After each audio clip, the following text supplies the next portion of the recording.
Luxota Travel Tech, unlock the power of collaboration.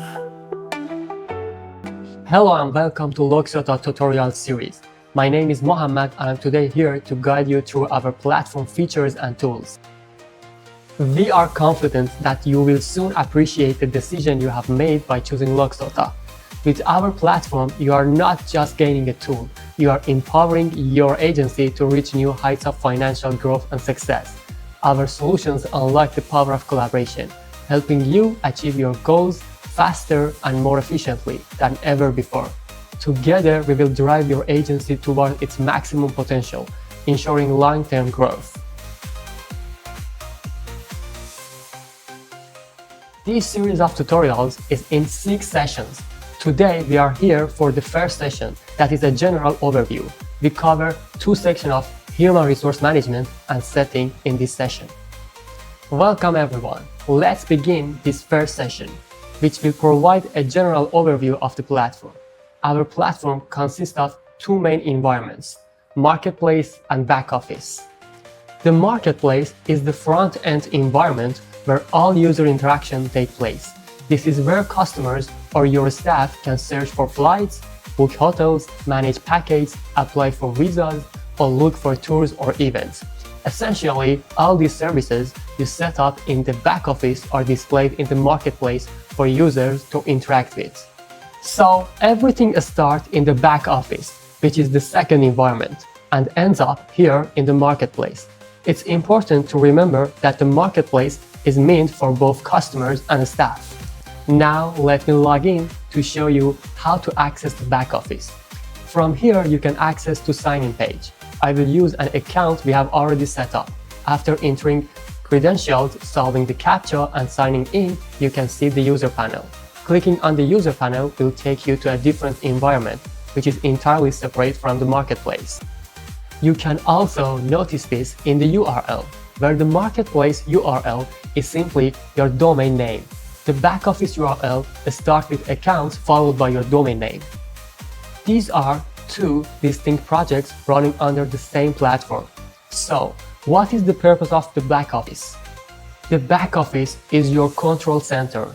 This is where you manage all platform activities, from bookings to service integration, as well as accounting, support, CRM, HR management, reports, security settings, digital branding, and general platform settings. Everything that you need to control and manage your operations happen here in the back office. Okay, let's begin by discussing one of the most important features in the back office, human resource management. The first section of human resource management is user management. In this section, you can view all users connected to the platform. As you can see here, the first account listed is the admin account. This is a special account with full privileges, typically assigned to the CEO or top-level management. This account created with your main email and cannot be removed by anyone. Other accounts, like support accounts, may also have admin privileges, but only the main admin account cannot be deleted by other users. If necessary, other admin can be removed, but this particular admin account is protected. So, who are the users? Users can be any individual who has the username and password to access the platform. This could be a CEO, general manager, staff members, or even B2C users. So, in a broad sense, anyone with platform access is a user. To control what different users can do, we assign roles. A role helps define which section or feature a user has access to. For example, you can assign someone to the role of accountant, allowing them to access only financial-related sections of the back office. To set this up, go to Human Resource Management and then select the Role and Permission Management. By default, you have 2 roles, Guest and Admin. From here, you can create additional roles like Accountant, Visa Manager, or any other role based on your needs. Let me show you how this works. I will add a new role called Accountant from here. Once this role is created, the next step is define which areas of platform this role can access. This is done through permissions. By default, when you create a role, it has no access to any part of the platform. You will need to go section by section to grant the necessary permissions. For example, in the case of an accountant, I will search for all the relevant accounting sections such as buyer accounts, seller accounts, transaction overviews, invoice listed, profit reports, and currency exchange. You can also use Ctrl+F shortcut on your keyboard to open the browser's search function. This allows you to find quickly specific sections by typing the term you are looking for. There are several important permissions in this section that you can configure based on your specific needs. For example, the Advanced Pricing Strategy permission allows the accountant to set markups for various services such as flights, hotels, packages, tours, and visas. Similarly, the Manual Journal Entry permission is usually reserved for an accounting manager, enabling them to make direct adjustments to any account. The Virtual Credit Management permission grants authority to manage and allocate virtual credit, which is especially useful for accounting managers handling client credit facilities. As you have seen in the video, once you have set up the permission, you can click on Update Result. The permissions you have selected will then appear with a green checkmark icon, indicating that they are now active for the assigned role. This ensures that users only have access to the tools and features you have allowed them. Next, we need to assign users to these roles. Users can be created in two ways. First, from the marketplace. Users can sign up directly via the marketplace in sign-in page by clicking on Register Now. When a user fills out the registration form with details like first name, last name, email, and password, they will be assigned a default role and buyer group. Second, from the back office. Alternatively, you can create a user manually from the back office by filling in similar details. You can customize what fields are required for registration and decide which role and buyer group the user will be part of. Here is an example. It doesn't matter which method you use, the process is the same.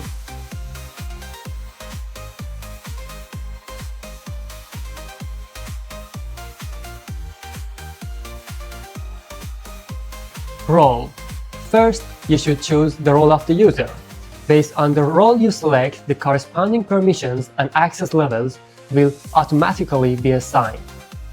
Second, buyer groups related to the pricing schema for each user. For example, you might create a buyer group for staff members that allows them to purchase services at net prices, while regular customers would be subject to standard markups. The third option is company identity, which is a critical setting. Each user can be defined either as an individual user or agency user. If you define the user as an individual, when they make a purchase, your company's logo will appear on the ticket or invoice. If the user is defined as an agency, this means that when they make a purchase, their logo and branding will appear on the PDF file of the ticket or hotel voucher. This is particularly useful for B2B scenarios, where agencies can operate using their own branding with no mention of your company on the document. It's nice to know during operations you may encounter some problematic users on your platform, and you might want to suspend their activity. You can go to the user's profile, click on Account Status, set it to Inactive, and save.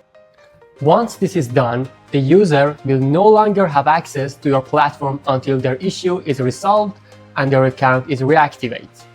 That's everything you need to know about creating a user. For password change, we also have an option to change the password. There may be instances where a user claims they don't have access to their email and cannot use the Forgot Password option. In such cases, you can set a new password via the New Password option and save it. A great feature is that when you have any other employee sets a new password for a customer and informs them through WhatsApp or phone, the platform will immediately prompt the user to change their password upon their first login. This process is in place for added security. and the user cannot process without changing the password. It reduces security risks. The last section in human resource management is user activity history. In the user activity history section, you can monitor all users' actions within the back office. This is essential for auditing and ensure that every action is tracked. For instance, if you need to know who adjusted the markup for a flight service 6 months ago, you can check the logs to find out. Let's move on to the next important section, which is settings. Let's explore the settings section where you can customize key aspects of your platform. First, in general setting is company information. Here you will set up your company's logo, favicon, website title, and other details. This is actually the favicon. For the best results, the favicon should be a simple small image, as large images won't display well. You will also fill in contact details like your public phone or email, as you can see in this video. This information will be displayed in the marketplace for users to view. Next, platform settings. These settings allow you to control the default behavior for users signing up on the marketplace. For reminding, I mean this page, in registration, in sign-up page. You can specify the default role such as guest and buyer group. You can also choose whether new accounts should be activated automatically or require manual approval. This is particularly useful for B2B setups, where you may want to verify documents before activating an account. After this is language management. Our platform supports 22 languages, and more can be added upon request. For example, we can activate language such as Turkish, Hindi, Arabic, or Persian. If you find that some translations need to be updated, perhaps due to regional differences, you can easily export the translation file, make edits in Excel, and then import it to update file back into the platform. This flexibility allows you to tailor your language experience for your users.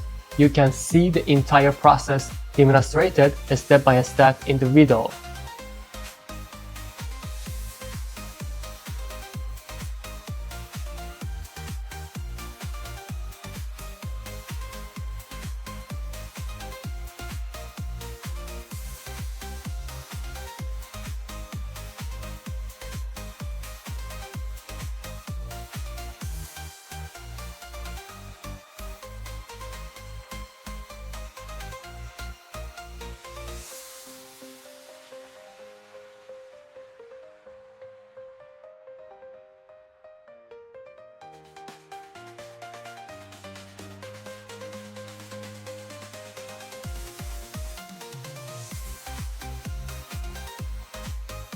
Let's move on to currency settings. Our platform supports 165 different currencies, and you can activate any of them for use either in marketplace or with suppliers. For example, if you frequently work with a supplier in Turkey, you might enable Turkish lira for supplier transactions but keep it hidden from marketplace users. Conversely, you can enable currencies like dirham and dollar in the marketplace for customers, allowing them to view prices and make purchases in these currencies. Now let's move on to the appearance section. This area allows you to customize the platform's visual elements, including colors, images, and text styles. For example, if you are not satisfied with the default background color or image displayed on the marketplace, you can easily update them here to better reflect your branding or preferences. Additionally, all the text on the platform can be customized through the translation section we discussed earlier. This means you can tailor your language and message to suit your audience's needs. While we have covered the basic setup, there are several advanced features that you can explore later. First, branch and domain. This allows agencies to add their branding to tickets and invoices, parallel to the main one. Next, login option. You can enable users to sign in using social media accounts like Google, Facebook, or LinkedIn. You can also modify the registration form to include or exclude specific fields. In the User Preferences section under Preferences and Formatting, you can configure settings such as date formats. This allows you to customize how dates are displayed across the platform, ensuring consistency with your regional or personal preferences. Lastly, subscription option. This feature helps manage subscription for specific services, which we'll discuss in the future sessions. Well, to summarize, we have covered two main environments, Marketplace and the back office, and explore key sections like Human Resource Management, Roles and Permissions, and Platform Setting, such as Language and Currency Management. If you have any question, please feel free to ask through our support team via WhatsApp. In our next session, we will cover service integration, where you will learn how to connect your platform to other services using API integrations like Amadeus or Fly Dubai, and manage visas and packages. Thank you for your attention, and I look forward to seeing you in the next session. Luxota Travel Tech, unlock the power of collaboration.